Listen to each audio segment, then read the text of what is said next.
GNT show is intended for mature audiences. Parental discussion is advice. Live long and prosper, bitches. Star Trek: The Final Frontier. These are the voyages of the GNT show. Our continuing mission: to explore Star Trek storytelling, to seek out new worlds and interesting characters, to boldly go where no show has gone before. Naomi Wildman. I was setting it up. Oh. Welcome to the GNT show, where obviously we have no script. Yeah, let's just get this puppy started. As always, the beautiful, the lovely, the high-booted, short-skirted, big-breasted Terry Lynn. That would be me. Admiral Shaw. She's badass. It's Ceridian.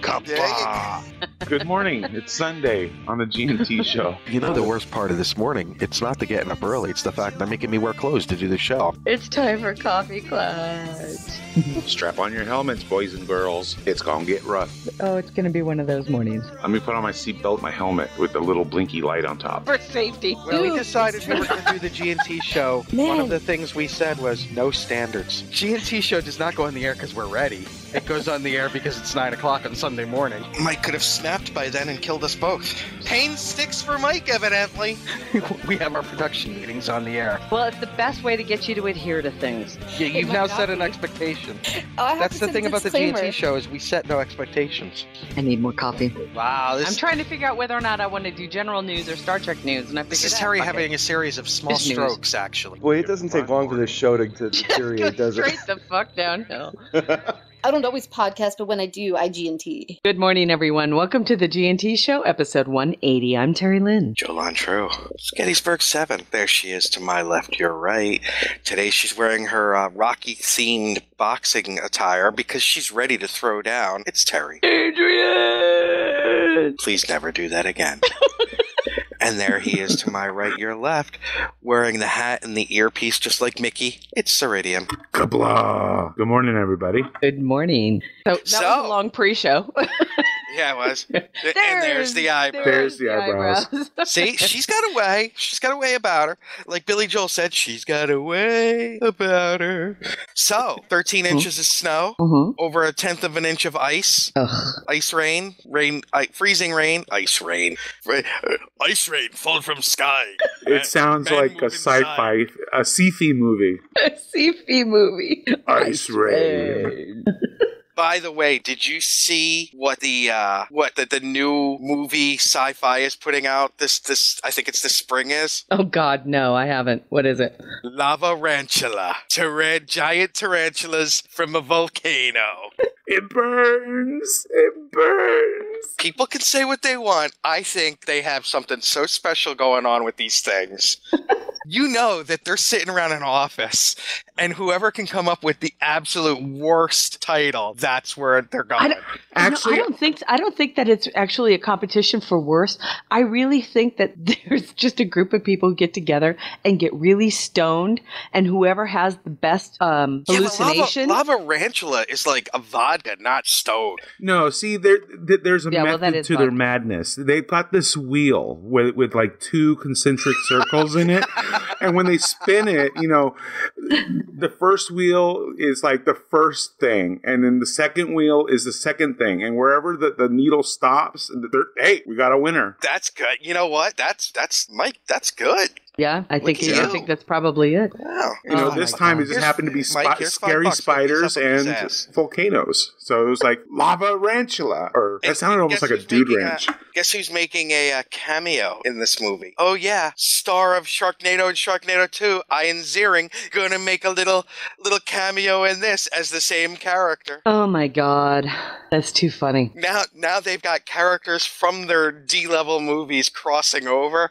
This is just, you know what? I'm sorry. Like Sensei Hall is putting the stupid it burns, but this makes me laugh because there is a place for the D-level movie like this. Oh, I don't disagree. And I'm glad that people have a place to go and enjoy them and revel in the silly. And remember, it's also giving a whole lot of people some work. in the genre. Just saying. Who was it? Roger Corman, right? Yeah. He did all the B-level or D-level movies, right? Those were. I don't know. Yeah, they were awesome. Yeah, he's the one that had all the big breasted boobies. big. Terry, he would have hired you in a second. The creature from the third planet beyond Venus or something. Yeah. Oh, I know what you're talking about. Okay. Yeah, Roger Corman. Yeah, I remember. Yeah. But a lot of people got their start in those kind of movies. The first showing at the drive-in movie. I'm trying to think of one. See, that's Leonard the thing. Nimoy was in them. You really can't.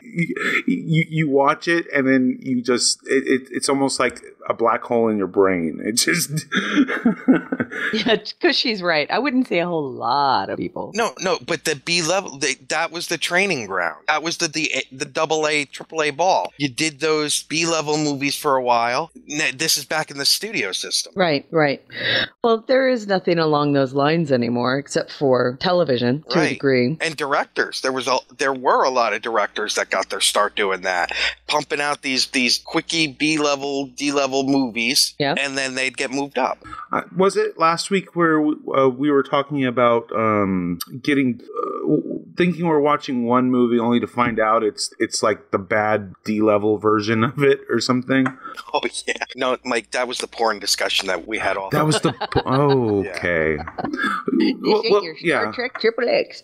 That was the F version. Yeah, the F films. Snow White and the Seven Sailors. Damn it, I'm watching the wrong movie. I'm watching the movie. Did anything exciting happen this week for either one of you? Yeah. It was a busy week for me. Yeah, it was just busy. And, I'm really afraid where this GIF is going to go. No, it's not bad. I just had this image that it would start spinning and he would fly off.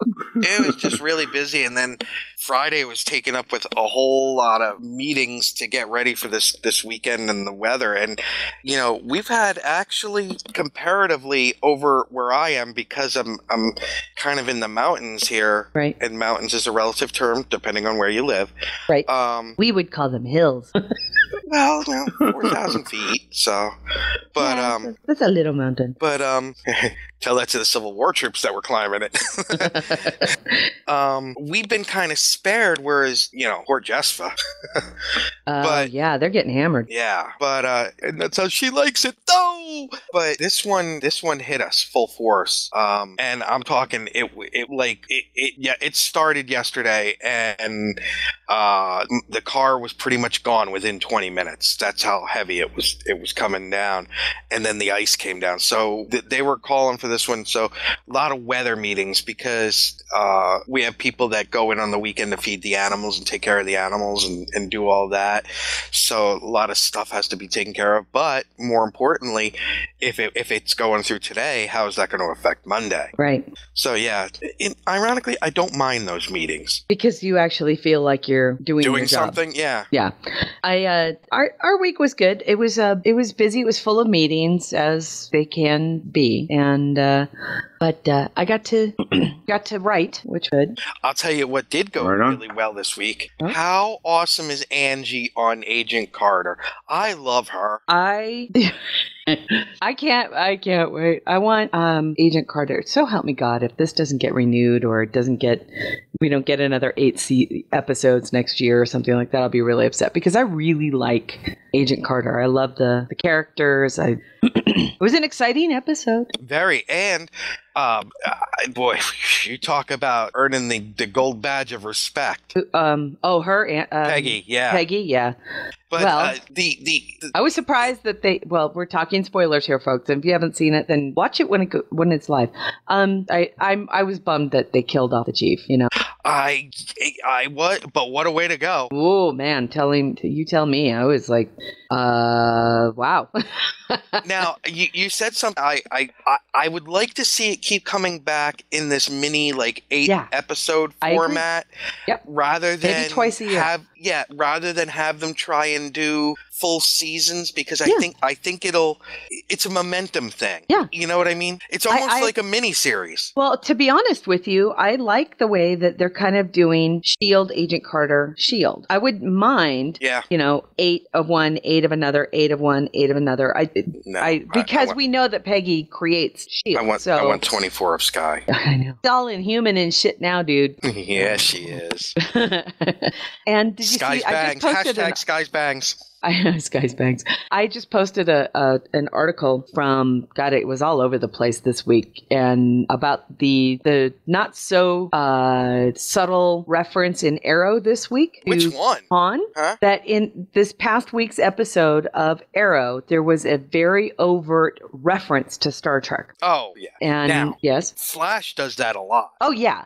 But Flash kind of does it in... Flash is a much lighter tone than Arrow, right. too, so. But Arrow actually used a direct line from The Wrath of Khan. Yeah. Oh, it's Deadpool. So StarTrek.com picked up on it. Cinema Blend picked up on it. IO9 picked up on it. It was like, oh my God, they used a line from Star Trek The Wrath of Khan. Right on. And it was the line where I think Khan... I'm going to leave you as you left me, and as you left her. That was it. Yeah. So awesome. Let's see. What did I do? I copy edited some of Terry's story. Parental guidance is suggested. There was a time, not all that long ago, aliens stole my daddy. The spork of doom. Eaten by a big nebula. His big gnashing teeth comes right at your throat. Okay, so we end up going time travel, and then you find out that the guy who planted the bomb, he kind of looks like Crazy Harry. You know, the guy who blows stuff up. A boom, boom, boom. Iconic villain statement. No, I can't leave you, Slippy. And he's like, no, don't leave me, Star Fox. And I'm like, oh no, but there's a better one out there. Meanwhile, at the Hall of Justice. My name is Kurt James. Congratulations, you're fully dilated to 10 centimeters. There'd have to be a big Gorn that walks around going, hey, you guys. I know classical French foil. Dressed like Luke wanting to go to Tashi Station. Coat hanger in one hand out the window. Fucking Marv is just recasting Cheers. Yeah. Took over a small island nation. Well, I was having some issues with a couple of... I was having an issue with the switching of point of view. I really wanted the reader to see the point of view of somebody on the other side of the wall of a room. But switching the point of view, like a camera edit, doesn't work right when you're writing. You have to have you have to follow the camera through, right? Mm-hmm. So Mike was offering me assistance with bouncing that off. How do I fix that point of view so I can get it? And I had offered a suggestion, and then I was, it was shot down, which was fine. And then it was totally. I shot him down, going, "I'll just." I said, "No, I didn't shoot you down." I said, "No, you're right." So I cut the entire paragraph. Yeah, and then the other people in the room, they caught wind of where I was kind of heading with it. and Will Cohen, Wilma, and Will pops in and says, "Well, I want to see it from so and so's point of view." So I created the character. Essentially, I've got this scene where Beth she kind of snaps, right? She snaps. I don't want to be that coffee mug, right? And Beth walks. So you into gave her it office. from like Livingston's point of view. Yeah, kind of like that. So she walks into her ready room. She orders a cup of coffee. She almost takes a sip when she absolutely snaps. Takes her coffee cup. She throws it against the wall and it shatters. Well, and it was Odo? No. Oh God, that'd be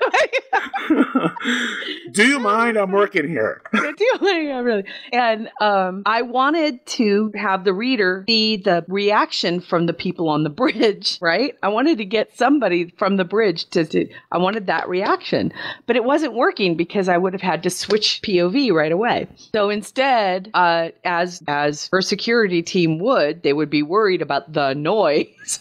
So they send the low man on the totem pole. They send the low man on the totem pole to find out if the captain is okay.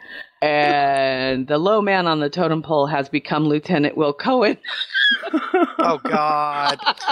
Door opens. He says, "Bitch, please. What's the noise?"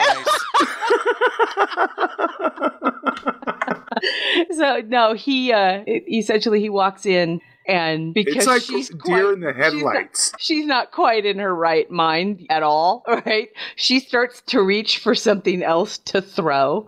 And Will Cohen remembers some advice that he had once received from her husband. And that Captain McGregor once told him that Beth had the ability to, how did I say it? Become the physical embodiment of hellfire. And that if you ever saw her... Back away slowly. Back away slowly like you would a hungry razor beast. So Will thinks, okay, I know good advice when I hear it. So I'm going to start backing away now. And as Beth starts to reach for this sculpture on her desk, he backs away, the door closes, and the door is hit with whatever sculpture. Oh, you okay, Cupcake? I can so hear Will. Oh my God, she would have ripped his face off if he had done something like that. I have a question for you about Beth. What's that? I have a question for you about Beth. The lovely Beth. Yes. Now, she's based physically on Angie Harmon, correct? No, that's Tony. Oh, that's Tony. Yeah. Beth is... Does Tony have Angie Harmon's voice as well? Yes. That's exactly why Tony was created the way that she was. Tony's most defining physical characteristic is her voice. I would say it's her hair. I so love almost Angie like Harmon's hair. Like Fran Drescher? No.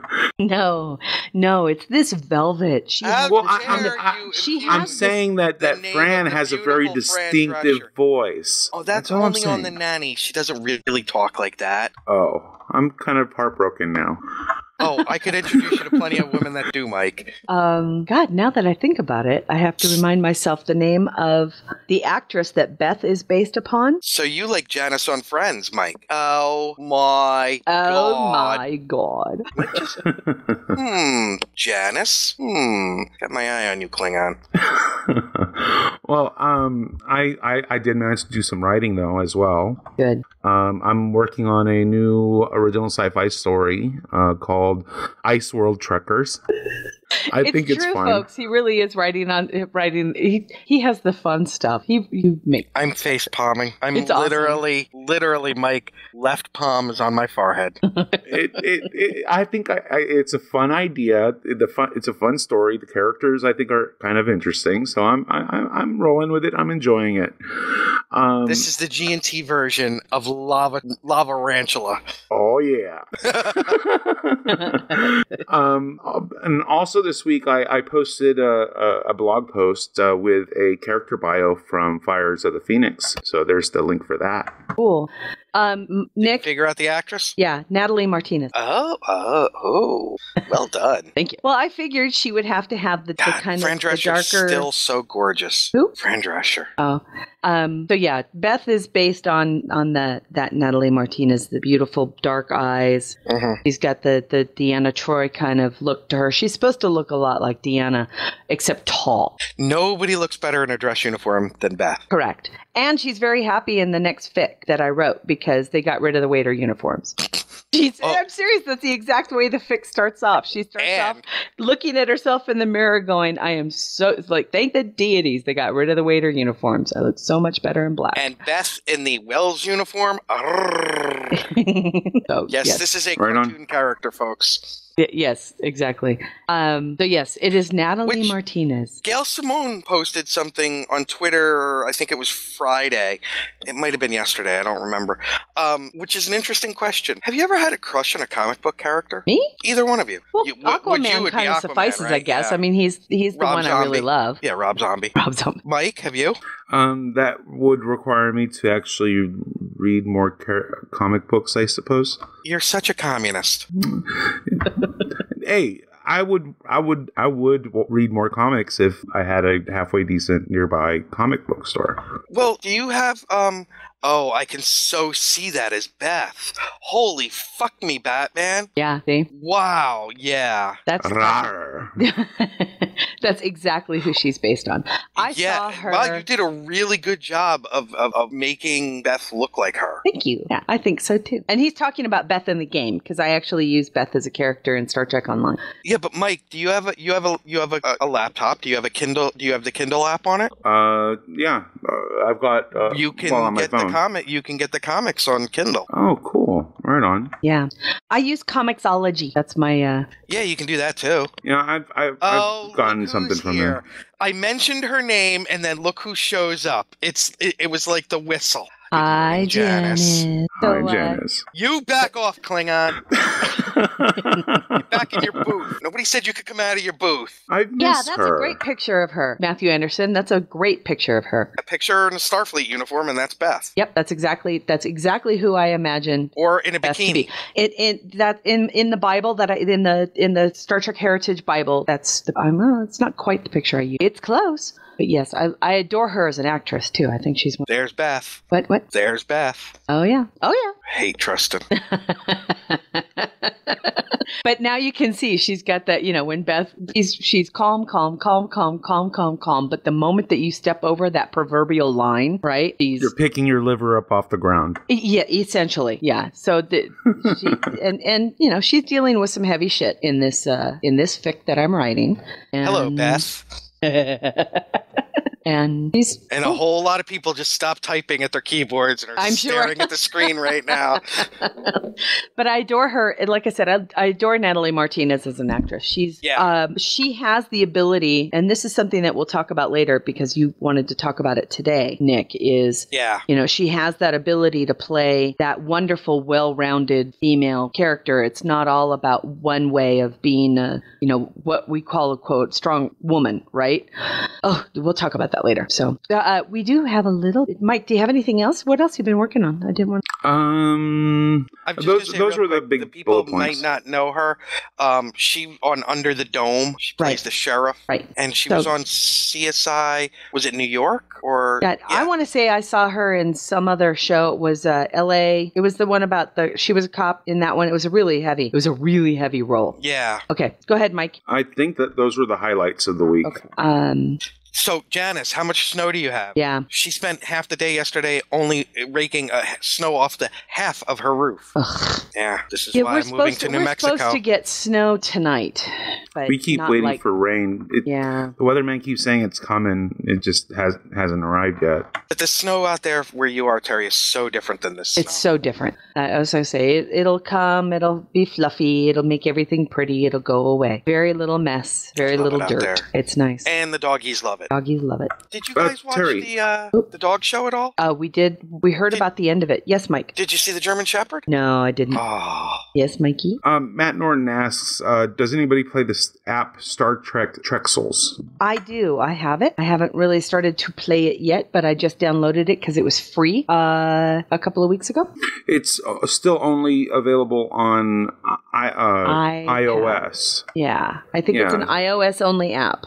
Yeah, that's why I personally have not picked it up. At least I think it's iOS only. Last time I checked, it was. Okay. Yeah, they did a whole bunch of ads to it now, so I think you've got like TNG characters and all sorts of different little things in it. That's part of the reason I downloaded it, was because it looks like it is a little bit bigger than it used to be. Speaking of things like that, and we've discussed the whole Lego situation. Hey, CBS, Halo, Minecraft has a bunch of different skins. Like there's a Halo skin, a steampunk skin. They're just different, and also different skins from different TV shows. How cool would a Star Trek Minecraft be? Yeah, that would be fun. Right on. I know people who. Thank you, Matthew Anderson. There's a Star Wars one, I think. JVC. All right, we do have a little bit of Star Trek news, not a whole lot.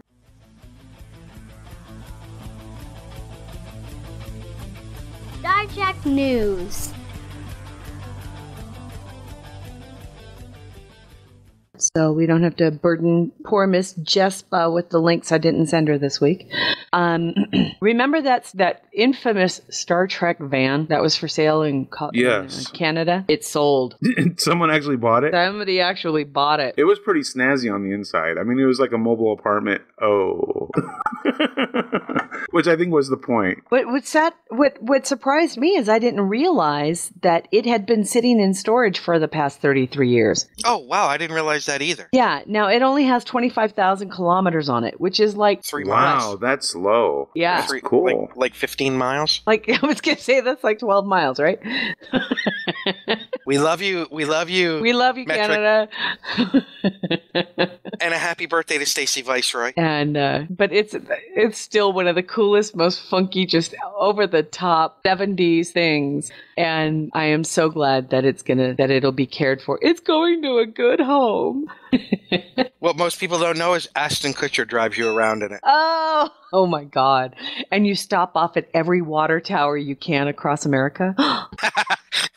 Sorry, that's a reference to the 70s show, and if you hadn't seen it, you lost out because that was such a great show. Cool. There is a fun article about Governor Pete Ricketts, the Nebraska Republican, and he's actually discussing his investments. Right? This is a fun. I told you, I tend to watch business stuff, and but what I thought was interesting is there are certain kinds of investors that invest for political reasons or personal beliefs, right? There are people who invest in certain things because of their religion. There are certain people who invest their money because of environmental issues. There are certain people who invest. It just so happens that Ricketts invests his money based on what he believes would make Star Trek, which I think is so awesome. That is awesome. It's really actually freaking cool. So here, I'll put that link in the chat room. It's a fun little article about him investing in technology and other kinds of corporations that advance flight, space flight, even weaponry to some degree. And it's interesting. Very interesting. I was wondering where you were going with this. It was like, and it was like, that is cool. I thought you were going to say something like he invested in Bad Robot, or you know what I mean? Something like that. But the actual technology of it, which I thought was very unique, and now I'm wondering whether or not like Fidelity or the other big groups out there, like American Express, that actually, wouldn't it be fun to have like the money market manager who manages your money based on like Star Trek technology? I would go with Arrow. Technology I would go with Arrow technology. Yeah. Well, I mean, sci-fi technology in general. I mean, there's all kinds of stuff. The Star Trek technology portfolio. I'm not allowed to invest anymore because I got in a fist fight with a stockbroker when he tried to tell me Wayne Enterprises wasn't real. Well, Wayne Enterprises, I guess it was public, wasn't it? Because he had a board he had to answer to. Yeah. Until he kicked them out. Yeah. They kicked him out, didn't they? They tried. This is what happens, Terry, when you don't watch the whole trilogy. Well, didn't they kick him out? They tried. Then he bought it all back. Oh, and then he bought it all back. Okay. Yeah, and then he said, "That's it." I was going to say, you. How does he take over? So Wayne Enterprises is privately held. Where's the show going this morning? I don't know. We're all over the place, but what else is new, right? All right. It has officially begun. It has officially begun. People are starting to really get into the idea of Star Trek 3, the third, or I should say, are we talking 13? It's 13, right? 13. Yeah. The next equivalent. movie. Let's just call it that. The next Star Trek film, and who and what might be the best villain. Oh, here we go. That's Jesus what I said. Christ. Here we go. Oh, Rob Zombie. Rob Zombie. Is that the answer for everything today? This week. Well, I'm sure it kind of came out of the idea that there's casting has already been spoken of, right? And so I'm sure a lot of people are like, oh, what do we do? Well, IO9, or not IO9, Movie Pilot, as these wonderful clickbait places can be, have fun with these ideas and sit down and go, who would be the best villain for the next film? Now, we remember going through this with the last movie, with Star Trek Into Darkness, and we remember going around and around and around in circles going, please, please, please don't make it Khan. Remember? Yes. Please don't make it Khan. Please don't make it Khan. And of course, they made it. They made it Khan. I think, though, for me, in my point of view, that was the only villain that I didn't think. I mean, we all wanted somebody new, and we all wanted. And what we got was two villains, right? We got Khan and Bad Admiral, the Bad Admiral trope. So we got two big villains with that one. Two big and amazingly unoriginal villains with that one. Do you see them just going straight for the Klingon War, Mike, in this next one? Well, I mean, they've kind of sort of have set it up for it. And it would be kind of disappointing if they just abandoned it, at this point, Of course would, Mike. They've already invested so much. I mean, and plus, the first two films, well, the first film did have Romulans. The second one did have a cameo of some Klingons. You know, how about I wouldn't mind seeing something new. Yeah, and if it's going to be, from what we've heard, exploration, it would only make sense to have it be, and it doesn't necessarily have to be a villain, just a situation. Right. There's some interesting comments on this article, and somebody brought up, why does it have to be the... Hello, Jessica. Why does it have to be the kind of run-of-the-mill alien, but like Nick was saying, a situation or an unexpected villainous type of thing? I mean, a la the Doomsday Machine. Yeah. You know, wouldn't that be... But not the Doomsday Machine. No, something fresh and original and new that Trek has not had before, which is saying something. I know I'm going out because there is enough Trek out there that really anything is going to be recycled, but you know what I mean. Well, that's true. Well, I was thinking maybe an evil space monster anomaly type thing, but if you're going to have a charismatic... I'm sorry, Mike, go ahead. I was just saying, but they kind of already did that a ton in Voyager. Okay. Oh. Here you go. If you're going to have a charismatic villain, I've got two words for you. Dwayne fucking Johnson. But if it's true and they've already cast or talked to Bryan Cranston, then we kind of already know That's so good. He would play an evil mastermind, and he could do charismatic villain very, very well, don't you think? Oh, yeah. I'm just not sure, are they going to make him a bad admiral? I mean, is everything a false flag anymore? Well, no, because some people aren't involved anymore. That's true. Simon Pegg is writing, so we'll see. God only knows what we'll come up with. It'll be an evil beer distributor. Which would totally make sense in the engine room. Oh, yeah. Well played, Terry. Well played. Thank you. I take a bow. Ladies and gentlemen, Terry. Yeah. She'll be here all week. Tip your waitress. Now coming to the stage. No, I'm sorry. That was something. You scared Jespa off. Well, the thought of you on a pole. I think she's shoveling snow. Somewhere, Alessa, just her ears just caught on fire.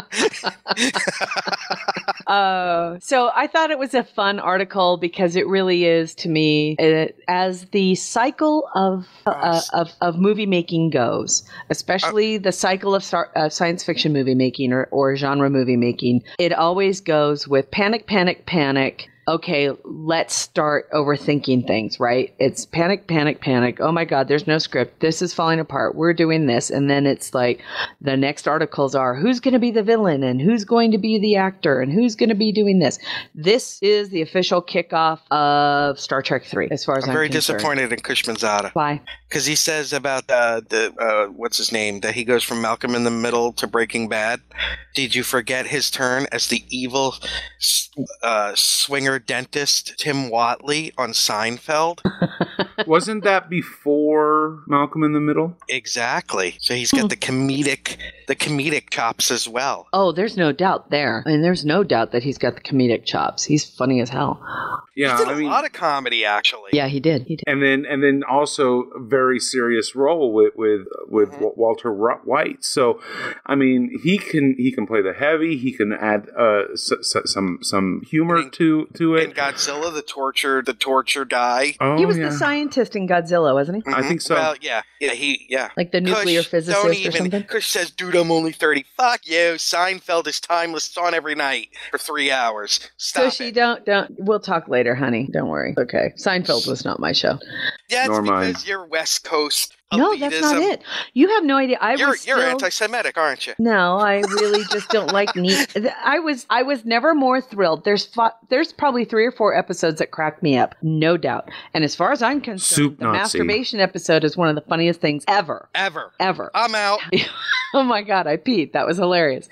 And I happened to say I loved the last episode because they got exactly what they got. It proved everything about the show that I hated. Beauty of that episode, the contest, was they never, ever, ever used the word masturbation. No, didn't need to. It was hilarious. And that, people, is strong writing. Or knowing your audience. Introducing a whole new phrase. Are you still master of your domain? I mean, come on.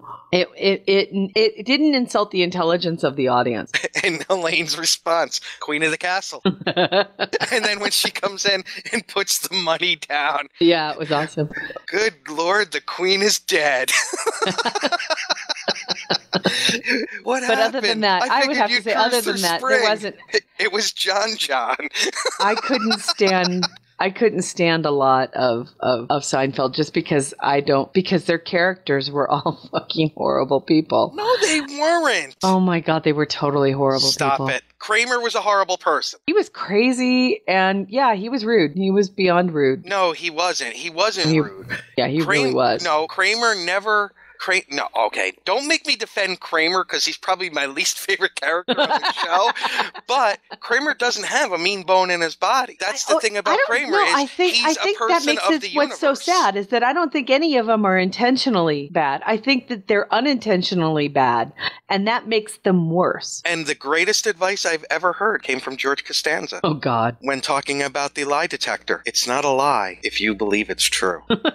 Because Jerry's taken a lie detector because he's told this woman that he doesn't watch Melrose Place when he really does. And I think I'm sorry if you're of a certain age and I'd watching Melrose Place, but you were sitting your ass down every week watching Melrose Place. Yeah, I wasn't. You never watched it at all? No, never saw an episode. You missed Never saw an some episode. Great stuff. You have to remember, I'm in the generation before that, so it was like the whole dynasty, the whole dynasty era. It was the 80s stuff that we were really, the early 80s stuff, soap opera-ish stuff that we got roped in. Now, were you Dallas or Falcrest? Well, see, that's the thing. It was Dallas. Go ahead. I like Dallas and Dynasty both. Yeah, but Dallas was more. That started in the 70s. Right. Dynasty. I remember the brouhaha about the. Yeah. But everybody kind of really watched. Dynasty was pure Dallas 80s. When I was in high school, and Dynasty, of course, wasn't it a spinoff of Falcon Crest, or was Falcon Crest? No, Falcon Crest was a spinoff of Dallas. Dynasty. So it was Dynasty that we tended to. Oh yeah, because everybody wanted to watch Crystal and what's her face fight. Yeah. Right. You turned in this week to watch the cat fight. It was because Dallas hilarious. And Falcon Crest were CBS. Dynasty was ABC's answer to those. I love the fact that you know that. What can I say? This is what I do. I'm just amazed I remember both of those shows. I'm proud of you, Mike. I really am. You know what's really funny is, Janice, no idea about any of these shows. That's okay. I'll say something to her along these lines, and if we're together, I just get the look, and she goes, I don't know anything about any of that. And then I roll my eyes, and I beat my head against the steering wheel. Because you're always driving when that happens, right? Yeah, always. But yeah, and then I don't remember NBC. Oh no, NBC did have, because ABC had Dynasty. What? NBC had one, but it didn't last. Well, a lot of things on NBC didn't last really long. NBC was known for being they had like NBC was comedies. Yeah, yeah. They had Thursday night sewn up for years. Cosby Show, Wings, right. Seinfeld, right. or Cheers, and then something else, and then Seinfeld slid in to that whole thing, and yeah, they were the comedy block. Right. Oh my God, Two Guys, a Girl, in a Pizza Place, Trailer Howard. Oh my God, I would have sold Mike's nuts for Trailer Howard. Hey. Hey. And gave Ryan Reynolds his break. Oh. That was a funny show. The first season was very funny. NP. Oh, NBC had St. Elsewhere and Hill Street Blues. They had the cop shows and the drama. They had the medical and law dramas. You're right. They really did. How did I forget Nathan Fillion was on Two Guys and a Girl? I don't know. Did you see him on, did you see Big Bang Theory? Yes. Show of hands, who else was stunned? I didn't see it this week. So Can we tell you? Yeah, sure. You'll cry when you see this episode. Okay. Howard's mom dies. Oh, yeah, they had to because she really did. Yeah. Yeah. Who else thought that Bernadette did the voice of Howard's mom? I really did. Yes. Oh no, I remember when the actress died, which was just a couple of months ago. Yeah, not too long ago. Right. All the actors were tweeting how heartbroken they were, and it was it really hit everybody really hard. Yeah. And it was I'm glad that they did that though, because to have somebody else come in to try to be his mom wouldn't have worked. So. But the feels in that episode were heavy. Well, yeah, because they were real, right? Yeah, and it didn't come to what, Mike? The last 5 minutes? Yeah, it was very close to the end, and because throughout they were all bickering about something. The comic book shop. Yeah, and it was just like, furniture. And it was just this thing where it was just like Howard was just would not let go, and then all of a sudden it happened, and it was like he gets the phone call at the comic book store, and Simon Hedberg, Terry, amazing acting in the because he's on the phone and he gets the news and his facials. I'm tearing up thinking of it. His facials and everything, and then of all the people, it's Sheldon who says, "Can I say something?" So of course you think it's going to be, and it's like one of the most moving and profound things that you're going to hear. Well, Sheldon was raised, by a cult. Well, not really, but that. Wow. I know really, that was Mike? Really good for Mike to come out and say. Mike, I was like, wow, Mike. But I'm looking forward to hearing what he said. Yeah, it's really moving. And then, of all things, Penny, they break the tension just before commercial when Penny says, "And I thought he was going to say something stupid." Oh, yeah, I can imagine. That's really great. And then, I'll definitely give it a watch. The tag after the final commercial break is them in the apartment talking about Howard's mom. Cool. Well, kind of Big Bang Theory is connected to Star Trek, people. In a lot of ways. Yeah. Well, in a lot of ways. I mean, they're Trekkies, dude. I want to play Star Trek Online. Engineering here. Warp engines are online. Course laid in, Captain. Engage. Your ship. Warning. Ship is under attack. Your crew. Move out. Your destiny.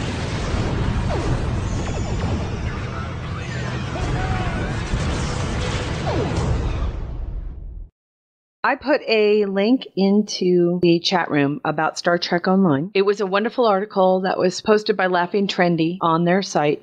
And they tend to do this after they release a new group of ships into the game, where they talk about the artwork that went into the creation of those ships. And everybody will know that I have yet to purchase the command ships that have come out in Star Trek Online, but boy, do I love them. I think they are and to see a lot of the artwork that went into them. I'm just all over the Presidio class. That Presidio class ship just makes me wet. I'll say it. Well, I ended up grabbing the Klingon ones. Had not flown them yet, but you haven't. Okay. I'm currently working on getting the space ability from the Hazar. Yes. The Hazari ship. That was the anniversary thing. So that's what I'm working on at the moment. And that's the one thing that we need to remind, because obviously enough, there wasn't a lot of clarity for many players who may not have understood how the traits with Tier 6 ships worked. And after talking with Al, and we got that kind of clarified about how those traits work. We got the tutorial. We did. It was great. And if you haven't listened to our supplemental log with Al Rivera that occurred a couple weeks ago, you can always go back to our website and take a listen to it, because it was great. But Mike and I were pretty confused about how the trait system worked with the Tier 6 ships, because we knew that we were gaining mastery in each one of these ships, and that when you reached master level on a ship, that you received a passive trait. Bader, right? You what? You get the title of Bader. Master Bader. Master of my domain. And I was confused because I thought the trait was only active when you flew that ship, and that's not the case. And we found out and were corrected that no, you get that trait, and it becomes a ship trait, a lot like your passive traits can be on your character. So you can swap out, you can gain every time you master a new ship. You get that trait and it goes into a bank, and then you can use it to slot four, Mike, was it 4 traits? Yes. That are active at any given time. See, this is one reason I don't play anymore. Al, I love you. Please know that, Al. But this is becoming too much like algebra, okay? No, I just want to play stories. I don't think so. No. To me, it is. Well, okay. I just disagree. No, and that's fine. Yeah. I personally like the idea that it gives me a reason to play multiple different kinds of ships. Yeah. And that's exactly why it was created, was because they want to be able to sell multiple different kinds of ships. So now I will look at ships now and go, okay, what kind of a trait will it give me? And is it something that I want? Yes, I'll take it. Speaking of which, Terry, anything else on the sale? I have not seen anything else yet. So don't know what the vote is, when, what. And we're talking about the... No. Let people have to start listening to understand. Okay. So no, I have not seen anything else. Wait a minute. Kush hasn't been here. Maybe he needs to know. No, he was here for that because he said he was here for that. He knows, yeah. He did the Chris Griffin. What? There we go. I'll just double check a game. Still discussions of it being undervalued. Hello, Richard Evans. I don't know why I'm talking like this to you, but the name Richard Evans makes me talk like this. Yeah, I have a feeling that it's still going through. It has not. I haven't seen a confirmation yet. Hi, Janice. Nothing new. So it's still listed. So when they get delisted, then we'll know that the sale went through. Yeah. And yes, now I will clarify. Perfect World Entertainment is being purchased, or an offer to buy all of the stock back by its founder has been made. And the amount per share he offered was very, very reasonable. And we expect the stockholders to agree to the sale, and Perfect World will become privately held once again. And now there's rumors that once it goes privately held, it will merge with 2 other privately held companies. So we'll see. So I really love the art, but I really like the idea of the art that we got to see in the creation of these ships, because they're so swappable. And the nacelles, they're just really unique ships, and it's nice to see the original designs coming out. I know a lot of the designs were inspired by some of the contest winners. Remember the Design the Enterprise contest that they had a few years ago? Yeah. They were able to use a lot of that artwork as kind of a basis for some of their newer stuff. So it's nice that some of those pieces got that some of those designs were inspiring. Now, am I seeing correctly? What is this? I'm seeing videos and stuff of the Enterprise G, because it's too soon. That actually is somebody else like me who created their own idea of the Enterprise G, but not in the game. Because, well, no, I saw something about a contest because people are putting different stuff, for what would the Enterprise G look like, and I was like, it's too soon. For the game, I agree, it is too soon. Yeah, the Odyssey still is fucking. Oh, yeah. If I wasn't so in love with the Sovereign class, you know how hard it was for me to finally decide, yes, I am going to give up the Odyssey, because I did love the Odyssey. Yeah, I still do. Matthew Norton is asking, what does it mean? What does the sale mean for the game? I will say again, like I have said in the past few episodes, it's my opinion that it could be, what did I say, 6 of one, half a dozen of another.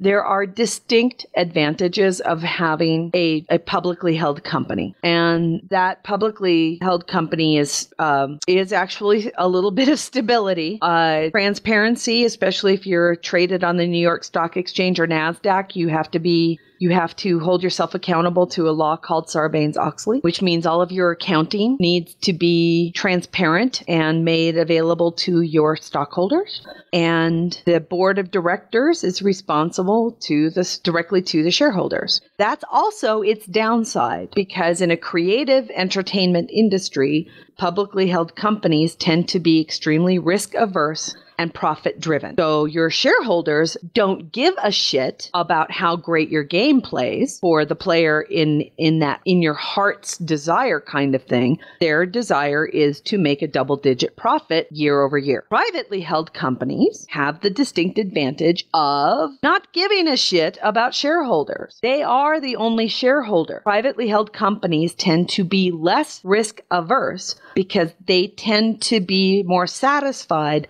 with a lower profit ratio. As long as they're making money, whether that be in the high single digits or in the middle or in the low double digits, it could be very, very good for the creative aspect for that side of the gaming industry. That doesn't always prove out, however, because things can get, now you're no longer at the protective whim of wibbly laws. wobbly timey-wimey. Yeah, you're no longer, believe it or not, there's a certain protection that goes in there with stockholders because stockholders keep things from going too crazy, and a single owner can do whatever the fuck he wants. That's true. It's publicly owned like that can keep them from chasing down rabbit holes. But by the same token, it can also keep them playing it real safe and not going out on a limb.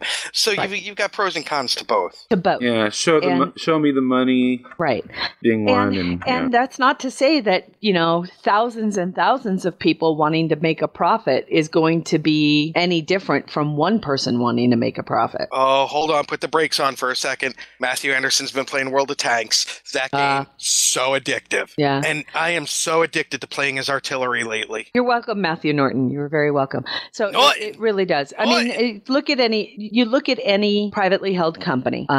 You are, you're working for a person or a family, and that comes with its own drama and with its own strife, but it can be terribly rewarding if they've got good business sense. If they don't, then shit can go downhill pretty fast. But the fact of the matter is the perfect world is being delisted, or the attempt to be delisted is being made by the company's founder, and he still has a very, very large chunk of the actual stock. So he's buying all the stock back and just taking control. That also puts him into the position of just taking the whole thing up, wrapping it up in a box, turning around and selling it to somebody else. It just doesn't. It's like we were discussing how funny that we talked about it. It's like the fictional Wayne Enterprises. He found a way to leverage his money to buy back all of his stock and take back control, but he also had the ability to destroy the company altogether. So it's risky either way if you are an employee or a consumer that uses that company's product. The same. It could go very, very well though. It could go very, very well, and I'm really hoping that the founder says, okay, look, the biggest complaint about our games is this aspect of it. What can we do to bring in more long-term support for the games from the players? Who knows what he would do? It should be an interesting next couple of years. More story, please. Yeah, it would be nice. It would be very, very nice, but never know. The gaming industry is changing. Most people, and people are change averse. They don't want it. They don't want the entertainment industry to change. But the fact of the matter is, the video game industry started with me thinking that Pong was the greatest thing ever. And that was, 20, 30 years ago. And now I just posted a video of people who are playing their video games in virtual reality and running around, and it's amazing as we're getting closer and closer to holodeck technology in 30 years. Gaming is always fluid. It's going to keep evolving. It's going to keep changing, and it's going to continue to bruise the film industry. It's just going to keep doing it because the film industry is too slow, too big, and too stupid to figure out what's going on unless they're large and diverse like Disney, who can capture their market share in multiple ways. And they can take a genre like Marvel and turn it into video games, movies, and hotels, right? Brilliant. Yeah. Oh, look, theme tanks parks on everything. Nick, what? Before one thing we do, I know you wanted to talk about the article. Are you there? Yes, about the article, but I wanted to put one thing into the chat room first. Book news.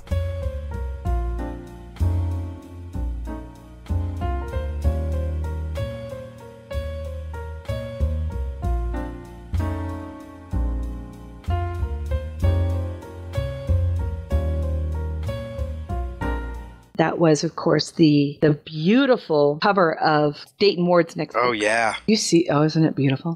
I just want to know what kind of ship that is, because that looks mean. According to some of the blurbs I've read, it's supposed to be some kind of a doomsday device type of thing from the alien, kind of the alien war they trip over as they explore. It's the Vorlons, Mike. It looks evil, and I don't know if that's the back or if that's the front. But either way, she said. Oh, that's the end. I don't want to see up close and personal. It's cool, and both Doug Drexler and is it Ari Reese? He or she? Pardon me, I don't know. Did the nebula on the back, and then Doug Drexler did the ship. Damn, it's beautiful, and it makes me very happy because it was funny. I got a wonderful little text from Ben Willows on Facebook this morning saying, I know you really liked Star Trek Takedown and you had mentioned that you were happy and that you'd be happy for Riker to remain an admiral and to deal with the political stuff if it meant that the E would be able to go back out and start exploring again. And I'll be darned if Dayton Ward hasn't made our wishes come true. So, yay! The Enterprise E is back out exploring because I have to admit I was getting a little tired of Picard being the one to deal with all the political stuff. It's not that I don't mind political stuff. And I love that. I love the political stuff, but I really, Picard, he's the one that needs to be out there. He really does. Well, he needs to be one that needs to accept his admiral's rank and let somebody else have their turn because after all, this is a fight we've had before. He's going to die on that ship. Very selfish. Oh, yes. It is. I don't disagree. No, I think it's great. And it's just like a tradition with Enterprise Captain, I think. And I like the idea Rachel that Garrett. An Enterprise Captain, once you get there, you either die on the ship. I don't know. Would Picard ever retire? Yeah. I think the way that they've got him now with the family and everything, yeah. I think he would even if he didn't have the family. But I think he'd wait until he was about 100. At some point, he's going to get tired. Yeah. I think that's why, in my brain, I have him retiring when he's like 95. Yeah. And then he hates it. And then I have him going out exploring again, but as an archaeologist, not as a captain. With Scotty. I was going to say you talk about your odd couple. I'm gonna connect two dots here. CBS has Star Trek. CBS just did a reboot of the series The Odd Couple. And Terry, did you see my tweets during it? No. What? Look, I like Matthew Perry. It doesn't work, does it? I said I have more respect for ISIS than I do the people that came up with this reboot. Oh, and I put that in a tweet and put at CBS so that it would pop up on their little feed. Wow. There was not a single, not even a teehee. It came close in the last 10 seconds. There was a scene where the left side of my mouth may have twitched. It is so... And whatever critics said that Matthew Perry and this guy Lemon, whatever the fuck his name is, have great chemistry, you keep using that word. I do not think you understand what it means. It is so horrifically...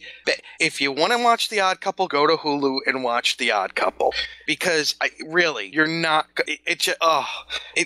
my balls are shrinking just thinking about how bad this was. All right. Rob Zombie would do a better job? Rob Zombie would... Yes. And once again, Story comes in and slams Rob Zombie and George Michael. That's an odd couple I would pay to see. That would be an odd couple. Oh my God, Mike, that was hilarious. Thank you. I'm here all week. It's so bad, Terry. It's so bad. It's not even so bad it's good. Yeah. It's so bad that it made me angry. Oh, that's sad. Well, I really wanted to touch briefly on making sure that we got the word out about Dayton's upcoming book. And I have to say, there's something really sexy about New York Times bestselling author Dayton Ward on the cover of that book. Well, and speaking of very sexy New York Times bestselling authors, it is a good font. Yes. Dave Mack and I were talking at Farpoint last weekend, and in discussing the article that I had on Trek News Network Dave did kind of have a message for people about if a new series were to come along. Yes. Oh. Dave said, people, get your fucking panties out of your fucking wad. The run-up for a series is about 6 months. So the fact that nothing has been heard about anything is no big deal at all. Right. They could start doing it in September, boom, and have it on. So he said, if you're going to hear anything, and he doesn't know anything inside that I know of, but he was saying, don't even think you'd hear anything until at least after September. Of 2015 for 2016. I agree. I thoroughly agree. Absolutely. Yeah, I'm not worried about... And it was Dave after many scotches, so it was much more flowery than I'm making it to be. Awesome. That's awesome. Yeah, no, I have no doubt whatsoever that if we're going to hear anything about a television show, that it's not going to be, we're not going to hear about it until they want us to hear about it. I really do. Right now, if anything, they're just, kicking around ideas, and there's nothing concrete, nothing that to really talk about. It's just them most likely just kicking around the can. Yeah. And I will say, I heard from somebody at Farpoint, who I'm not going to say because I don't want to get them in trouble. One of the problems you have is the 800-pound gorilla in the room is, yes, they can accept bids from, pitches from people, but there is that one gorilla that the shadow looms large. Okay. Huh? I'm confused. Bad robot. Oh, yeah. Okay. I mean, keep up, Mike. Come on. You've been doing good today. Come on, keep up. Drink some blood wine. Come on. For a minute there, I thought you were calling me a gorilla. I was like, what? Oh, I have. Don't you remember? And then I said, come on, chase me. And you went, yes, I know. Fuck it. Mike said, I'm going to have a cigarette. I threw paper mache airplanes at you. Janice, you still with us? Huh? I don't know. Oh, Grog. I was thinking of Grodd from Flash. Not God, Grodd. I don't get it, but... You don't know who Grodd is? I don't remember. The giant gorilla? He's a gorilla. But he talks and everything? Because he's got a helmet or something. Yeah, he's in Flash now. Oh, yeah. Now I do. Okay. He's been at the end of a couple of episodes, Well, it's all been teasery. You haven't actually... Well, no, we saw him this week when he pulled that guy, and he said, not God, Grodd. Okay. I must have blinked or looked away. Yeah, it was the very, very end. Yeah, I must have looked away. That's okay. You were still crying from the whole Firestorm storyline. Whatever. Mike's very emotional. I'm not Look at Matthew Anderson. Boom. What? Oh. Putting up a picture of Grodd. Okay. Aw. Cool. Yeah. No, he's not an awe character, Terry. Aw. The big fuzzy gorilla. Just wait till he tries to rip your arms out of its sockets. I know. Yeah, let the Wookiee win, Terry. Now let's take this on. Yes. Yesterday, both Nick and I tripped across an article that was posted on Facebook and a couple of other sites. Written, was it? It wasn't Mary Sue. It was IO9. Who was it? Where was she writing through? Was it her own site? I think it was her own site. And it was a woman who was posting, and the reason why I'm bringing this up and why we're going to make it tie in with Star Trek is because some of her beefs with how women are written in genre, which perplexed both Nick and myself, to be honest. We were very perplexed by her opinions. I knew we're going to be tying back in because the reason why I'm kind of in Star Trek now is because I always had a beef with how the women were written, and it all derived out of an argument, not an argument, but a very heated discussion, wonderful discussion I had with a female attorney and a female judge in a courtroom. We weren't on the record or anything. We were just waiting for somebody. And so we started talking about Star Trek. Oh, how I wish it had been on the record. I know. And how shitty the women were written. I mean, it was awesome. It was probably one of the most fun and it was. It started about how much we all hated Deanna Troi. All right. So the reason why I've kind of, my love for Star Trek was reborn was because of this conversation. I ended up starting my very first fanfic that afternoon, and I sent it to both women, both the judge and the attorney, and they both wrote paragraphs back. So we kind of wrote this really horrific, which is now discreetly destroyed, where we kill off Deanna Troi. But we gave her a hero's death. Let me tell you, she totally redeems herself. It was the most beautiful Mary Sue shit we ever did, and it's what got me into fan fiction and everything. And so I'm very sensitive about how women are written and portrayed in fan fiction, as well as all entertainment, films, movies, whatever. So Nick calls me yesterday afternoon and says, "Holy crap, did you see Did you see it? That's how I started off this phone conversation. Did you see it? Did you see it? I was like, yes. And that's the beauty, people. That's why we've done this show for so long. She knew exactly what I was talking about. It could have been a billion things, but she knew exactly what I was talking about. He calls me, he goes, did you see it? And I was like, yeah, the article. And he was like, yes, we need to talk about it tomorrow. And I was like, okay, great. Let's talk about it. So do you happen to have it? Because I'm having a difficult time finding it, my dear. Oh, hold on.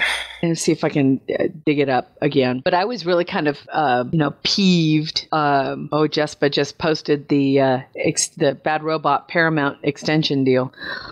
Okay. And I... Got it. Oh, cool. Thank you, my dear. Because I was just... Apparently, I didn't like it on Facebook, which is really kind of... I try to like things Terry, all you because had I to can do go was back Google into my Trinity. activity log and find them. What's that? All you had to do was Google Trinity Syndrome. That was it. And what the fuck is this Trinity Syndrome thing? Did she just make this up? She pulled this out of her ass? Well, and it's not until about 3/4 through that she says she explains Trinity from the Matrix is the reason.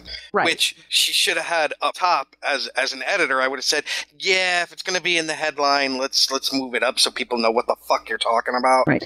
And within the first paragraph, she finds a way to kind of make me go, what's your beef, right? Yeah. All right. So in the first paragraph, she talks about how this character from How to Train Your Dragon 2. How to Train Your Dragon 2, but she was also in the first one, right? They just grew up? Or did she not watch the first one? I have been pilloried for this. I have not seen How to Train Your Dragon or How to Train Your Dragon 2.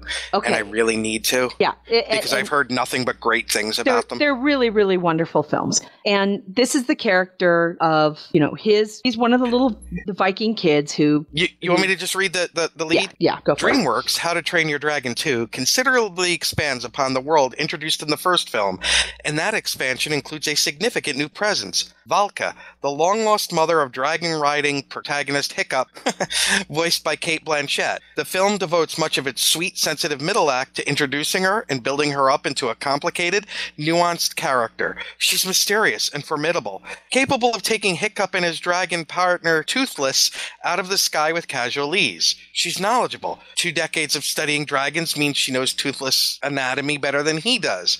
She's wise. She's principled. She's joyous. She's divided. She's damaged. She's vulnerable. She's something female characters so often aren't in action-adventure films with male protagonists. She's interesting. Too bad the story gives her absolutely nothing to do. All right.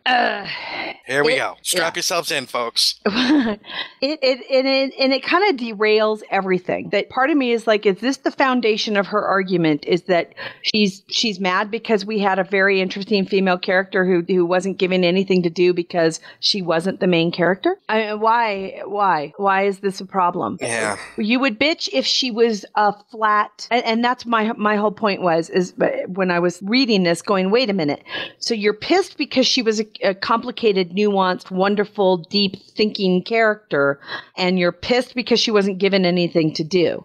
But if she was a flat, do nothing character, typical tropey mother character who came back from wherever and she was still given nothing to do, you would still be pissed. The fact of the matter is, the main character in this film is a young man, and to have turned it to where she had something to do would have overshadowed the main character. This is my argument. You can't the next do that. paragraph, me. Okay. There's been a cultural push going on for years now to get female characters in Main Street films some agency, self-respect, confidence, and capability, to make them more than the cringing victims and eventual trophies of 1980s action films, or the grunting, glowering, sexless, yet sexualized types that followed, modeled on the groundbreaking badass Velasquez and Aliens.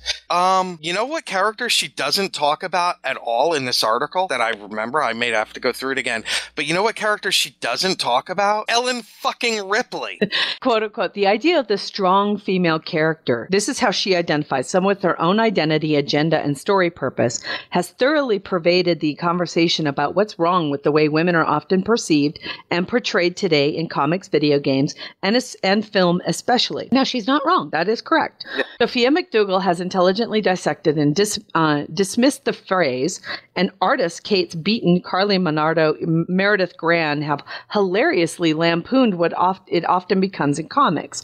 Strong female character is just as often used derisively as descriptively because it's such a simplistic, low bar to vault. Technically, I see where she's coming from on that. That is correct. It's not difficult because I like Joss Whedon's character idea for it, right? Is that the solution to writing what people are calling strong female characters is to just write them as real human beings. Stop making them, stop writing them as if you don't know how to fucking write them. Write them as if you would any other character. And you bring up a great point there. You know what other character she doesn't mention? Buffy. Okay. So you know what I mean? Yeah, I'm now it's not to say that we can't make, it's not to say that there isn't headway being made. I really truly believe that there is a lot of headway being made. When we actually get to a point where we start, I'm dying for a Captain Marvel movie. I'm dying for which is going to be made. Right. Oh, tell me about it. And the fact of the matter is they were testing, again, this kind of goes back to what we were talking about with privately held versus publicly held companies, right? The fact of the matter is poorly made, and we have to define them that way. Poorly made, female-centric superhero or genre films have not done well. Why? Because looking at you, Elektra and Catwoman. Fucking poorly made. They were bad. Why were they bad? Because they didn't understand it doesn't take a fucking genius to write a great, strong female character. Stop thinking of them as women and start thinking about them as humans with frailties and intricacies like you would a male character, and throw tits and a vagina on it and you'd be fine. And seriously, it's not that difficult, people. When Terry and I were talking about this on the phone, I said what this woman's not taking into account is, and I'll go back starting with Aliens, because that's kind of in the last... So Aliens was what, 86? Yeah. So in the last 25 years or so, look at the change in this dynamic compared to the 60, 70 years before that. But you can't have change overnight no matter how much people want it. And she doesn't, nowhere in her article does she talk about a character, and Terry and I talked about this on the phone, hey, Black Widow, who was in every way the equal of Captain America, and in some ways his better in Captain America 2, and that movie really should have been called Captain America and Black Widow, not Captain America 2, because it was very much a duo where in no way was she minimalized. And they've done the Black Widow character, I think, a great service by introducing her slowly in Iron Man 2, and look what she's built into now. Right. In the Marvel franchise. Right. And I have to say, as sad... It doesn't support her argument, which is why it was left out conveniently. Yeah.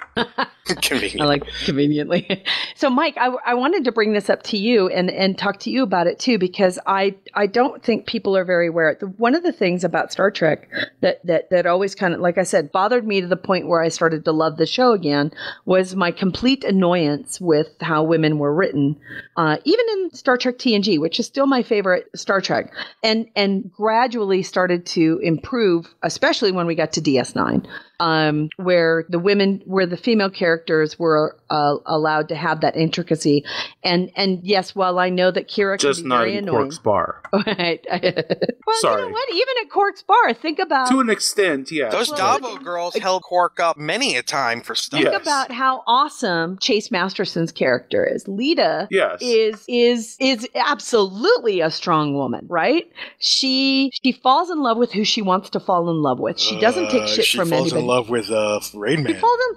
She falls in love with a Ferengi, and she essentially helps him start the first labor union and doesn't put up with the torture. Yep. I fucking love her. I fucking love her. And she is, absolutely, I think she's one of the strongest female characters. And on top of it, she's absolutely comfortable with her sexuality and doesn't give a shit what other people think. And for a Bajoran, that's saying something. Talk about a rebel, and real quick, I'm just going to say this. I can never think of Lita as a Moogie. I'm just saying. Oh. I can't. No, maybe Moogie is Moogie. And even though Rom says you can call her Moogie, she's no Moogie. She's Lita.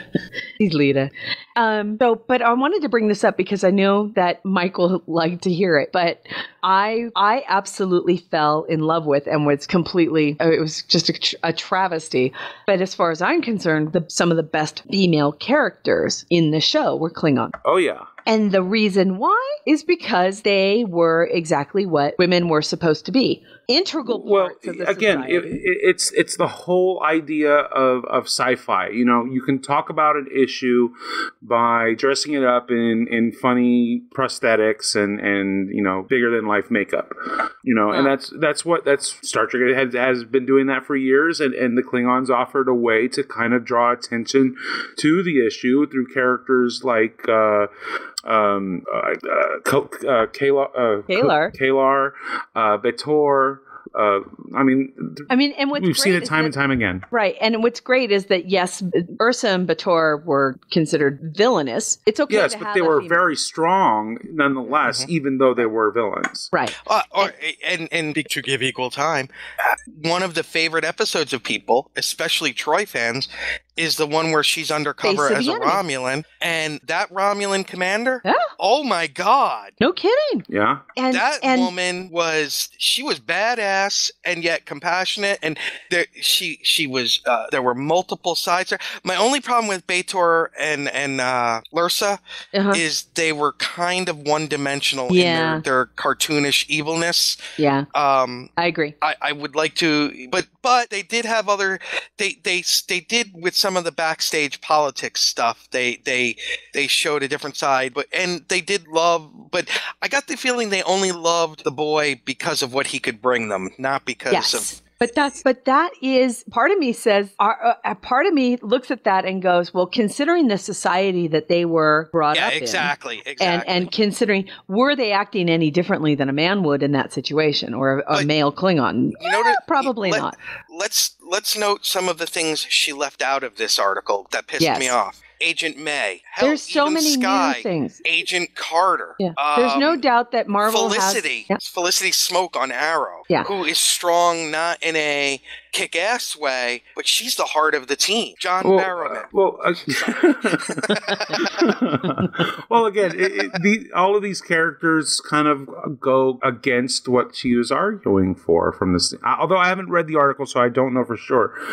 So I could be way off track here, but it seems like she's all over the place, Mike. These characters these particular characters do not support her argument. Therefore, they don't exist or shouldn't be thought of. The problem with is she's all over the map. She is, and she brings up like the Lego movie, and she's very frustrated by the female character of it, blah, blah, blah. Okay.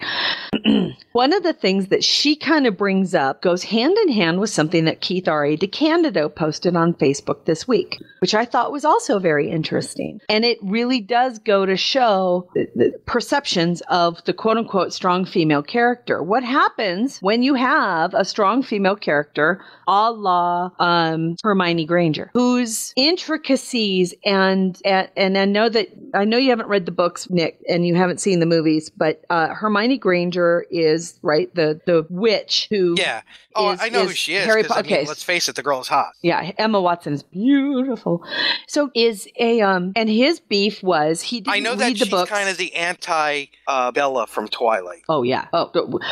Hermione Granger is probably one of the best written female characters in history, no doubt. She really is. She is her own person. Does that hold through both the books and the movies? Absolutely. Okay. And that's Keith R.A. DeCandido's problem, is because he finds her character far more interesting than Harry Potter. Yeah. And therein lies the problem. And that's kind of what that's kind of what the author of this article was kind of touching on. Her frustration was, oh, look, here's this really great character and you wasted her. I can understand where she's coming from in that regard. But again, like Hermione Granger, she wasn't the main character. I was going to say it's not Hermione and the Seven Seals or whatever. It's Harry Potter. It's Harry Potter. And the fact is sometimes secondary characters are more interesting, which is why we end up with Morn. I'm getting a segue. Fan fiction. Yeah. And Dingy posted this amazing video that you all have to watch after we are done with our show. Yeah, not now.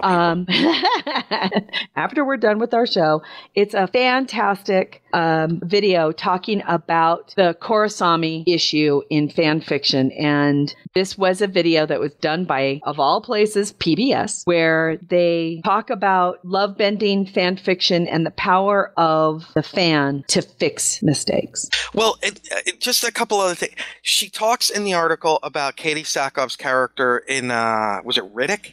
One of the Riddick movies. Yeah, it was the one of the first ones, I think. Yeah. And what she doesn't talk about, though, is if we're going to talk about Katie Sackhoff, and Terry, I know you haven't watched it, but Battlestar Galactica is filled from the president, right?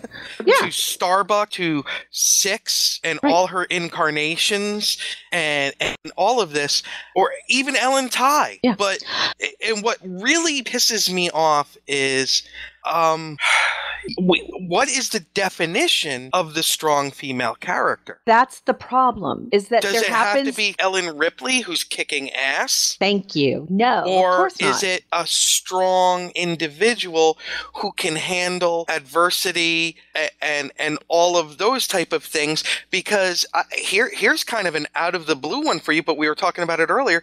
Would you call Penny on The Big Bang Theory a strong character, a strong female character? Oh yeah, absolutely. I would too. Absolutely. And why? Because she's living her life like every other woman who's out there trying to make a fucking living. And while she may not be as IQ brilliant as the people she lives with, she more than holds her own in all, around them in so many ways. She dishes it right back at them. And she's smart. She may not understand what they're saying, but she dishes it right back. Well, part of the problem that there is out there is what you were saying, is that there is a definition of what the word strong means. There is a misconception that somehow strong means butch. Right. And why does a character who had 7 minutes of screen time in Star Trek in Captain Rachel Garrett have such love directed towards her? Because she kicked ass. Because she was, and yet was vulnerable. And you know what? But here's the thing, and I want to make sure that people understand. I find male characters who have that same vulnerability just as compelling. I don't like male characters who are butch all the way through and strong and hero, and there's never a weakness or I want to see the humanity in that character. Does that make him a weak male character? No, of course not. Mal Reynolds is probably one of the most emotionally unstable people out there as far as characters are concerned, but I absolutely find him a riveting character to watch. Oh my God, I hadn't even thought of it, Terry. She doesn't even bring up Zoe. No. Or and talk even better. Oh fuck. I'm blanking on her name. I know who you're talking about. The engineer. Okay. Yeah. It's heartbreaking. I'm sick and tired of people saying, I want strong female characters. You want to know what? I want more female characters in films, and I want more realistic female characters, because I really do believe that all women can be strong. And I really do believe that all men can be strong too, but they don't have to be machismo to be that way. I'm tired of it. If you happen to think that a male character who has fucking emotions and real emotions, because let me tell you, I have men in my life and they're real human beings. Those are the characters I find compelling. So I want to see, why do we love Guardians of the Galaxy so much? Why is the main character in there so I am Groot. Why is the main character so utterly compelling? Because he's a big fucking softie. He loves people. He has the courage to love people. And that's, to me, that's the definition of a strong character, whether it's got a penis or a vagina or nothing at all. Or if it's a 7 foot tree. Yeah, Terry, exactly. I think you've hit the thing that you and I and Mike, I'm going to say for you too, even though I think you'll agree. Strong. Ellen Ripley was strong, not because she was kick-ass especially after the third one, because she was strong because she had courage. Right. Not because she could fire the weapon. She had courage. Because to me, Ellen Ripley is kind of a model for the strong female character in so many ways. I would agree. I would agree with you on that. I mean, she was probably one of the first action heroes that we ever really got to see. A survivor. But in the first one, it wasn't action. She it was smarts and it was and a little bit of luck. Yes, and it was a little bit of luck, which every hero needs is luck, not stupid luck, but luck. Right. And again, I just find, we'll say it over and over here again at the GNT show. It's all about character. It's all about character. It doesn't matter what your sexuality is, what your birth was, whether or not, and you know what? We're totally supportive of fiction that doesn't involve people, but the characters are what matters. It doesn't have to be. You could be a wisecracking raccoon. Shit, no kidding. I am Groot. Kelly and I were talking this weekend. Who would have thought that the biggest star to come out of 2014 would be a goddamn tree? Right? I love it. I do love it. I think it's great. I mean, why? I don't think anybody would have predicted that. And if they did, someone would have thought they were on crack. I don't think so. And the reason why, somebody at Disney certainly think, oh, you know what, this is going to sell like fucking hotcakes because they listen. Here's one for you, Terry. Yeah. Orphan Black. I have not. I know all about it, but yes. You talk about a strong character. Multiple strong characters? Yeah. Some of them are weak. Some of them are strong. But they're all multi-dimensional. Fucking Babylon 5, Delenn. Oh my God. I would not want to cross Delenn once. Now, I think that, and that's part of the reason why I had such kind of a letdown when I read her column, when I read this column, and I thought to myself, wait a minute, I really do understand where she's kind of coming from, and a lot of her points do have validity. I don't want to say that they don't. However, I'm tired of people. I'm tired of people making the definition of strong female character. I'm done with it. I'm done with the word strong female character. I'm just strong character. I just want strong characters. I would like to see more females involved. Absolutely. But just because you have and not the least of which is just because you have a strong female character in a movie, should you be disappointed that she's not the main character? The fact of the matter is the main characters need those good, strong, supporting characters to lift them up, especially in something like How to Train Your Dragon 2. I'm a little disappointed in it because she says she had nothing to do. You know what? That's baloney. She was there to provide the backboard for the main character. Hermione Granger was there to be the pillar, and that's why she's such a fucking great character, is because she was there because the main character wasn't always strong and he needed to rely on her, and she was able to provide him that psychological strength that he needed. Does that make him a weak character? Now, I don't think so. I think it makes him real. I have not seen Frozen. I know. Oh, love it. I'm the one. I'm the one. Yeah. How are they in that? Well, the problem I had with, I shouldn't say, I didn't have a problem with Frozen at all. I really didn't.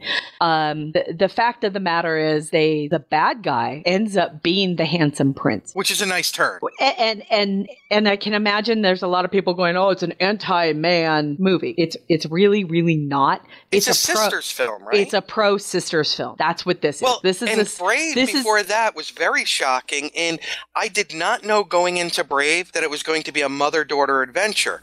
Right. And when the person and I that went to see it together, now this is a couple of years ago, so you know who that was, Terry. Yeah. When we went to see it, when we walked out, she had tears in her eyes, and I said, I'm so happy it's a mother-daughter adventure film.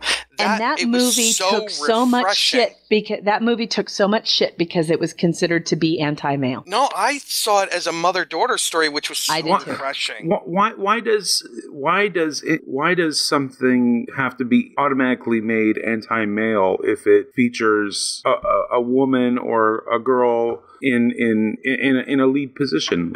Why is that anti-male? I don't think it's the lead position, Mike. I think it's how people perceive the males to be.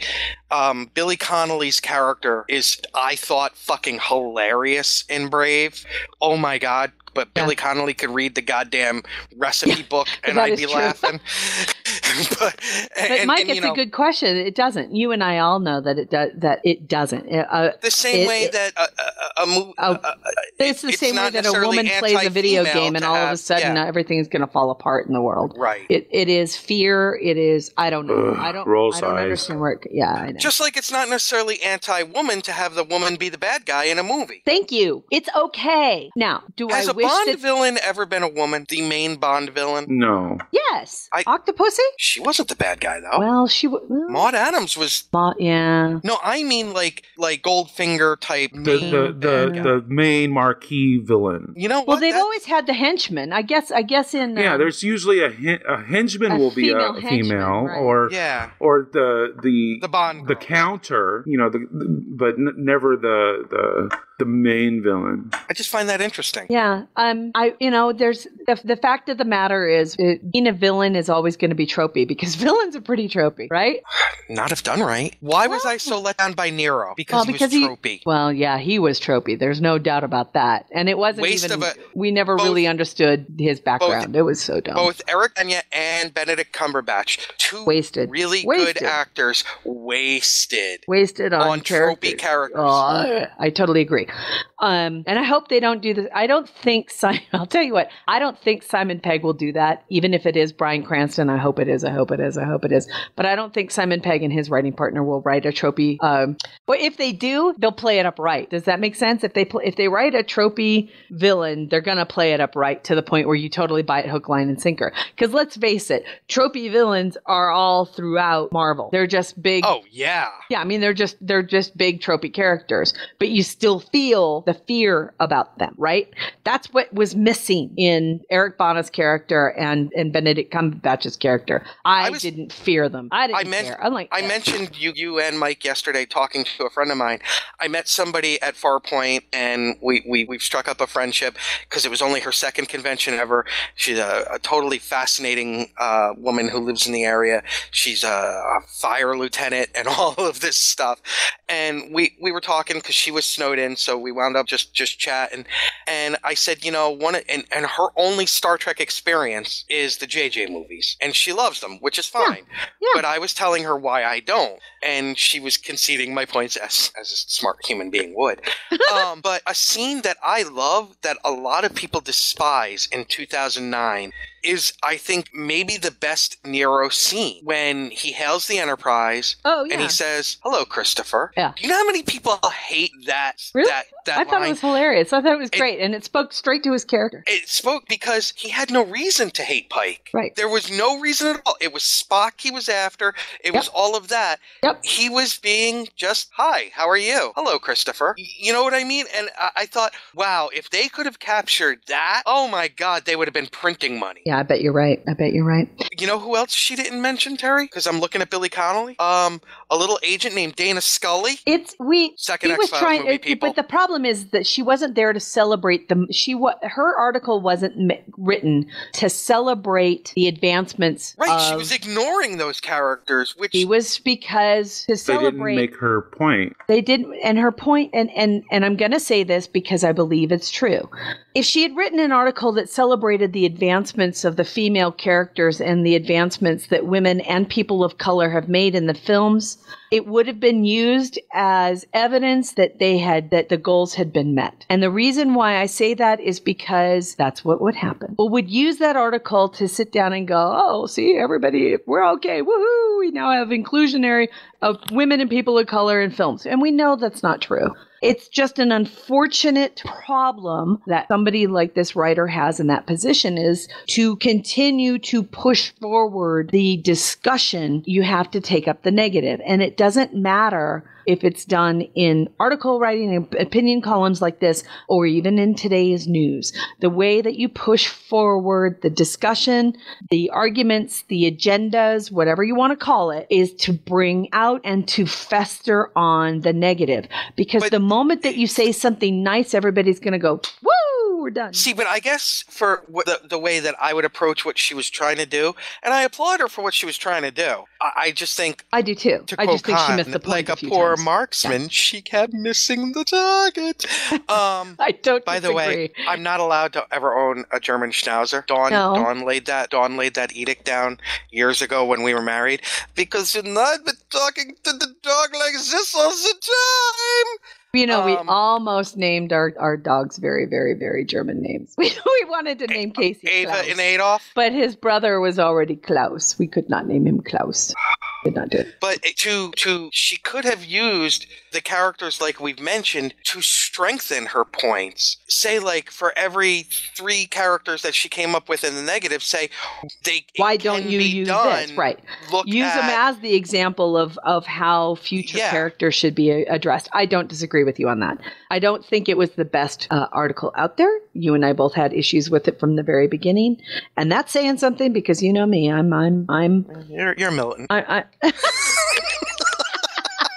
Yeah, and Kayla is still one of my favorite Star Trek characters of all time, and they fucking killed her. And there we go. Huh? You're the Patty Hearst of the show. Yeah. All I have to say is one person maybe got that, Terry. I'm just saying. Jesfa did. I know Jesfa did. All right. Mikey. Yes, ma'am. Do you have anything to add to that?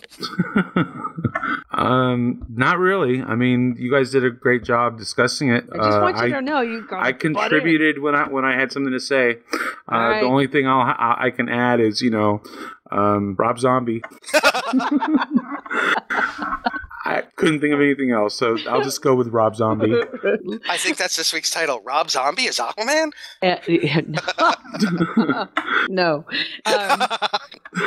So, do we have... I'm assuming because nobody butted in and said we have an Ask Dayton. We didn't have an Ask Dayton this week. That would be correct. All right. And so let's head to... Don't do it. Please don't do it, Mike. Don't do it. Go do what? With the announcements. Don't do it. Don't do what we had all talked about. The 3 of us had talked about. Don't. I forgot what we had talked about, obviously. That makes me even happier. Let's see. Blood of the Near is still ongoing. We have a logo contest. We've got casting. So if you want to help out, please do. Like I said, the logo contest, there's some interesting prizes. So, check it out. Gates of Sto-vo-kor, I'm waiting on audio from the various people. I sent out 5 scripts worth of audio out. I'm waiting to receive it. So hopefully we'll get that soon, and we'll get the rest of those episodes going. And don't forget, because people are listening to this, and if they want to participate in Blood of Vanir or any of the other projects that you guys are working on, where should they hunt you down? Let's see, bonramshow.com, staff at bonramshow.com is for Blood of the Near. Ross is in charge of that project, so he's the one that... how's Bonram spelled? BONROM. Okay. And then for Gates, it's hosts at gatesofstovokor.com. Let's see. I'm thinking there's just so much, and I know I'm forgetting it all. Ron Show. We've got some contests that we're playing around with. I was just going to ask that. Do we? I don't even know. Do we have a contest going on? Go ahead. Yeah, we haven't come up with anything concrete yet, but we're fine tuning some ideas. I really have to stop falling asleep in the meetings. Yeah, we're trying to come up with some interesting ways to. We have a whole bunch of things to give away. I've got books. I have an autographed copy of issue number 1 of Miles Away, which is Anthony Montgomery's fantastic new comic book series. And such a nice guy. He's such a nice guy. A nice guy. And you talk about dreamy in person. Hello, Anthony Montgomery. Yeah, tell me about it. I'm not gay, but if we went to jail together, hello. So we're trying to think of unique and ways of being able to use these as rewards or awards for a contest or something along those lines. We were thinking of trying to do something Foundry-ish, especially for Baz's new book. I know that Baz wants to be able to. No! Oh! You had to do it, Terry. God. I wanted to say I didn't want to forget Bazzy. We love Bazzy. It's all right, but Bazzy is he's a great he's a good friend, and I want to support him. So we're just trying to come up with some unique ideas of how to give that away without having to make people play Star Trek Online, but also be able to make a Foundry mission if they want. Because we're kind of, now that there's a very nifty thing in the game where if you pass by a planet and it's a door that you can use in the Foundry. Foundry mission pops up now when you pass by. So instead of patrol such and such, it is you pass by Vulcan and a little menu pops up and says, look, here's 3 different Foundry missions you can play. It's awesome. So we're trying to find a way to get people interested in the Foundry again in Star Trek Online. But if you don't play Star Trek Online, we still want you to be able to participate in any contest that we do. So we're thinking about doing a test. Yes. And I was going to wait, but since we've got people in the chat room, especially like Janice and Kush, because believe me, I know Kush will poo-poo anything I say out of reflex, and then he'll think about it and go, oh, maybe not so bad. But I had an idea for a contest of, and you'd have to get it on tape, if you're at a convention, getting a major celebrity at a convention to give the G&T show a shout out. I like it. When they're up on stage, not like at their table or something, but like to the audience. Yeah, that's not going to happen. It could happen. Look, so how you got somebody to get Harlan Ellison to say, "Get off my lawn." Well, okay? that is true. I did get that to get done. Mike, what were you going to say? I just don't know how a prize could be rewarded for that. Yeah, I don't either. So yeah, it would be kind of like, I don't know. We could do we've got the stuff, and let's say somebody got Shatner to say, "Oh, the G&T show? I never listened to the G&T show. My copy of Catan, Star Trek Catan, that would be theirs." Meanwhile, we hear, that'd be fun. That'd be fun. It'd be awesome too, right? Doubt. Yeah, funny. What else People you got? Don't forget, G&T everybody. show. Don't forget, Star Trek: The Next Generation Takedown by John Jackson Miller is now out. I highly recommend that you read it. Oh, you had a fangasm, didn't you? Oh, Jesus. Oh, for Jesus. Oh, for Jesus. She became an Irish priest there for a second. For Jesus. At least I could have been Father Ted. It was really good. I really enjoyed it. It was very, very much Star Trek in all of its kind of glory. My heart is happy and yet kind of broken for Riker at the end of it, but I'm not going to give away too much of it. And damn it, the Enterprise E gets to go out and explore again, which results in another Dayton Ward book, which is fantastic. So Cushy had a good idea. Yeah. Long-term contest award at the end of the year. Could you imagine somebody going to a con and we have like 7 clips of different stars saying, "I've never listened to the G&T show." I'm not saying it's a bad idea. That would fucking... I can hear Mike's sarcasm or skepticism from here. Well, I mean, hypothetically, let's say we get a dozen entries. Mm-hmm. How do you pick which one's better? You go by... Do you go by their IQ scores or something? No, you go by billing at the convention and the person with the most. Somebody has 2, but they have Shatner and Chris Pine saying it. I'm going to put above somebody that's got, like, no offense to these people, but like Linda Park and Armin Shimmerman and, a whole bunch. But if you've got the top billing... The harder it was to get, the better it is, essentially. You get Derek Jeter to say something about your baseball podcast, or you get, the backup third baseman on the Kansas City Royals. On the AAA team, right. Yeah, who's going to be the top billing? Jeter would be.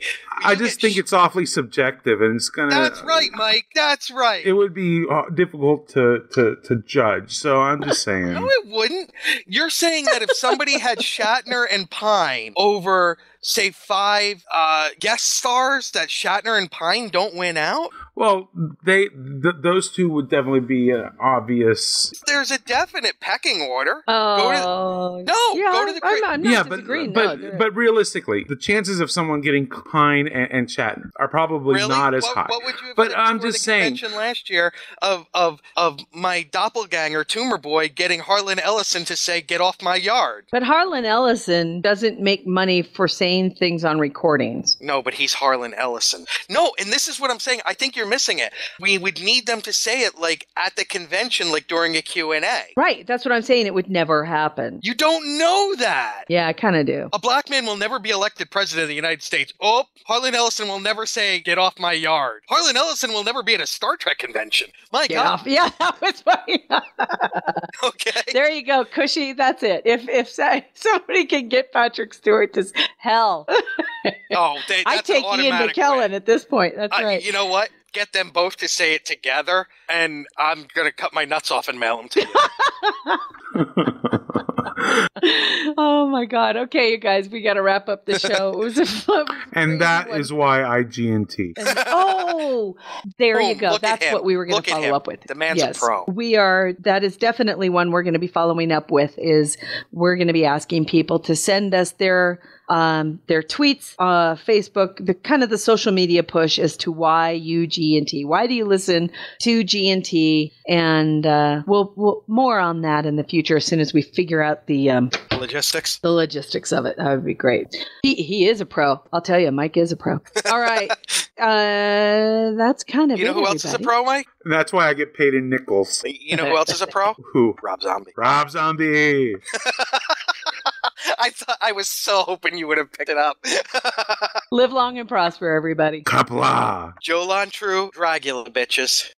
Music for the G&T show is provided by Warp 11, Andrew Allen, Grethor, and 5 Year Mission. This has been a Busy Little Beaver production. Gonna take a 5-year tour. Boldly go where no man's gone before. Gonna travel to the end and make new friends. Move ahead, walk back to 10.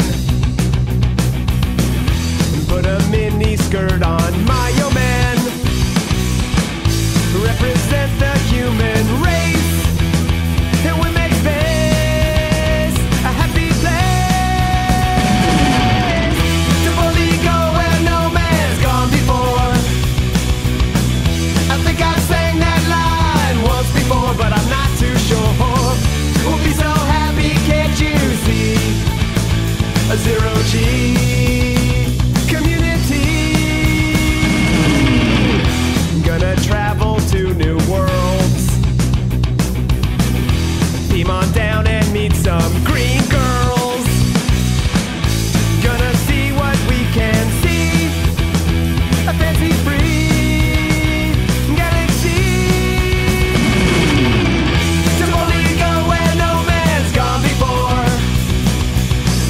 I think I sang that line once before, but I'm not too sure. We'll be so happy, can't you see? A zero-G community.